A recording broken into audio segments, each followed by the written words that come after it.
Fala, Rovai, o editorial do Fórum 11:30, queridas, queridos e querides. Foi golpe. E nunca na história deste país o termo PIG ficou tão comprovado como sendo um termo adequadíssimo ao que fez e ao que fará ainda boa parte da imprensa tradicional, o partido da imprensa golpista, como foi cunhado por Fernando Ferro, ex-deputado federal de Pernambuco, e popularizado entre outros, pela voz afiada, pela cortante de Paulo Henrique Amorim. PIG, o partido da imprensa golpista, derrubou Dilma Rousseff numa narrativa mentirosa, escandalosamente falsa, que foi corroborada por boa parte, inclusive, da intelectualidade brasileira. A narrativa que tinha como principal heroína desta gente Janaína Pascoal, que era chamada de forma carinhosa por alguns intelectuais, inclusive, como Jana, a corajosa mulher que levou às barras do tribunal a presidente que tinha cometido pedaladas fiscais, que não se apresentaram como verdadeiras, segundo o TRF-1, não 4, o 1, no julgamento finalizado no dia de ontem. É uma vergonha. E aí eu tomo emprestado a cobrança do jornalista Kennedy de Alencar, que foi ao Twitter ontem dizer o seguinte: cadê a autocrítica? Cadê a autocrítica dos jornalistas que contribuíram, que foram sócios desse golpe, que, de alguma maneira, foram laudatórios com gente escrota como Eduardo Cunha? Cadê essa gente que colocou no lugar de uma presidenta honesta um canalha, né?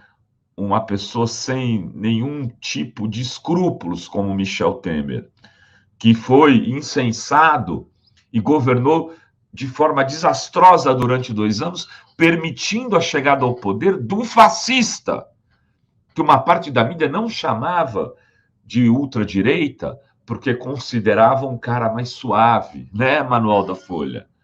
Como é que é mesmo? Não pode chamar ele de candidato de ultradireita, de extrema-direita. Bolsonaro, tá tudo jóia, tá tudo jóia. O cara que desviou recursos como um ladrão de bolsas ali no dia de Natal, na 25 de março, esse cara que não tem vergonha nenhuma de ter surrupiado, né, bens que foram dados de presente, claro, já como espaço de corrupção estava evidente, mas enfim, seriam dados ao país uns presentes que deveriam ter entrado, né, no acervo do Estado e que foram parar na mão de cambistas, de doleiros, de joalheiros, alguns até aí nos entrepostos de Brasília. Mas eu queria centrar aqui a minha fala de hoje nessa homenagem àqueles modéstia que lutaram bravamente, né, denunciando que parte da imprensa era golpista.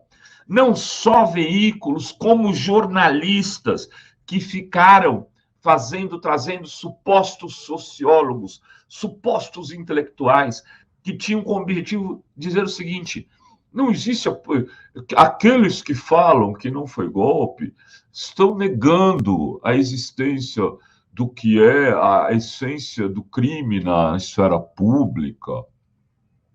Esses caras entravam, participavam de bancadas da Globo News, da CNN não existia ainda na época, mas dos jornalões, estavam nas colunas, eram manchetados, assinavam matérias na primeira página, davam entrevistas publicadas no domingo com imenso destaque, construíram essa narrativa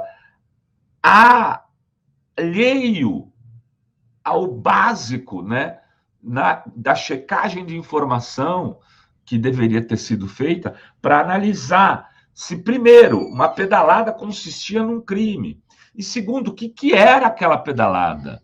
Não foi discutido, não foi debatido, não foi tratado como algo de interesse público, porque existia uma sanha por derrubar, por tirar do poder uma mulher de esquerda, sim, Dilma Rousseff, uma mulher com uma trajetória de defesa da democracia, de luta pela justiça social, que incomodava essa gente podre que está acostumada a ficar se refestelando nas coisas do palácio, que está acostumada a ser tratado de forma glamourosa, né? E que por isso, como não tinha certos privilégios da presidenta, preferiram derrubá-la.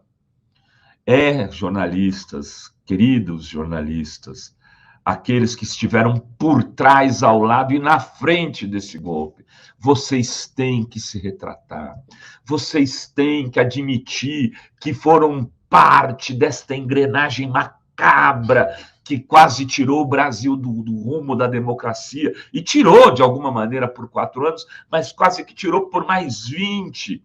Não fosse a liderança popular daquele que vocês colocaram na cadeia por 580 dias, tratando como líder de quadrilha. Não fosse Luiz Inácio Lula da Silva, esse país estaria hoje sedimentando uma ditadura do tipo da Hungria ou de outros países, né? Ou de outros momentos da nossa própria história, onde a gente ia ficar com censura, com tortura, sem Constituição, com o Supremo Tribunal Federal controlado pelos militares, por esses que tentaram golpear e que ficaram nas frentes dos quartéis, como diz o Azenha. Eles não eram manifestações nos quartéis, eram manifestação dos quartéis, organizados por gente das Forças Armadas, ocupado por familiares dos militares, que atentaram, sim, contra a democracia, até contratando uns hackers para tentar invadir e negociando isso no Ministério da Defesa. Ministério da Defesa. E esta mídia que chamou Dilma de ladra não conseguiu levantar esses casos durante aquele momento histórico. E se não fosse, repito de novo, Lula, não teríamos conseguido sair desse imbróglio. Lula, claro, muitos outros, porque fique dado que o registro, a coragem de Geraldo Alckmin de também sair da zona de conforto, que seria disputar o governo de estado de São Paulo, e ter saído para ser vice de Lula, percebendo que aquele era um momento histórico importantíssimo do Brasil, que precisava juntar forças numa frente ampla. Mas hoje é dia de cobrar o PIG, Partido da Imprensa Golpista, que agora, sejamos claros também, está recebendo um tratamento extremamente delicado e respeitoso de boa parte do governo, que prefere falar com o PIG, né? Tem ministros que já deu 10 entrevistas na Globo News e não deu uma entrevista sequer para veículos como a Fórum, porque acham que agora eles estão sendo bem tratados. Eles se esqueceram do que aconteceu no verão passado. Tem deputados, senadores, que hoje sequer nos cumprimentam quando nos encontram nos corredores, que viviam pedindo, por favor, uma ajuda quando estávamos em momento de golpe nesse país.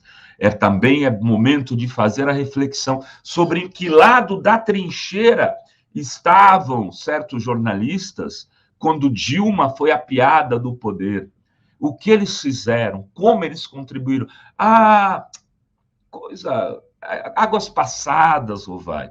Sim, eu não estou pedindo aqui revanchismo nem nada. Eu estou pedindo que as pessoas não se esqueçam. Porque a memória é fundamental, né? A memória do passado é fundamental para construir o futuro. É a partir da experiência do passado que a gente forja o caminho do futuro. Não é cometendo os mesmos erros, agora andando de mão dada e fazendo pose com esses mesmos que foram sócios do golpe, né? Com esses mesmos que deram uma facada pelas costas de Dilma e do povo brasileiro que havia elegido. Foi golpe e é PIG. Sim, não dá para chamar de outro nome boa parte dessa imprensa que precisa ser cobrado pelos erros do passado. Cadê a autocrítica, coleguinhas? Era isso que tínhamos para hoje nesse Fala Rovai. Beijos, beijos e beijos a todas, todos e todes.